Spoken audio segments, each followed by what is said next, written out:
Beau, you've worked with so many borrowers over the years. Can you share an example of how you've helped a client navigate these factors successfully? Yeah, so I would just say some franchise startup deals that we've done. We had one gentleman he was living in a certain state and he wanted to buy a franchise startup in another state. And a lot of banks want the borrower to live within a 2.5 hour radius or plan to move there. He had no intention to move there. So what we did, we found the right bank and we demonstrated that he had an experience being able to operate businesses remotely.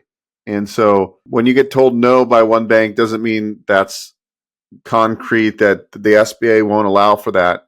Not necessarily. So if you really interpret the SOP, which is the kind of governing guidelines of the SBA loans, you can see that's not a requirement to actually live in a certain vicinity. Where banks come in, they'll overlay. Certain banks will say, "Hey, we need you to be in a 2.5 hour radius."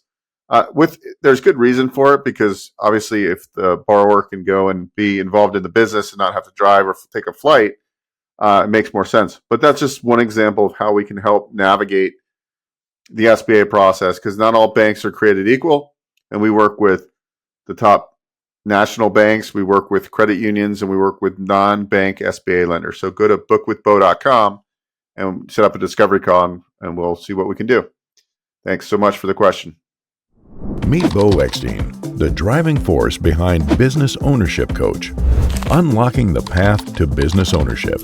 Visit www.businessownershipcoach.com. Thrive with Business Ownership Coach. Hey guys, Beau Eckstein here. If you enjoyed what you saw, please subscribe to this channel. We talk all things financing. I've been in the lending industry for over 20 years, and I'm happy to answer your questions and provide great content.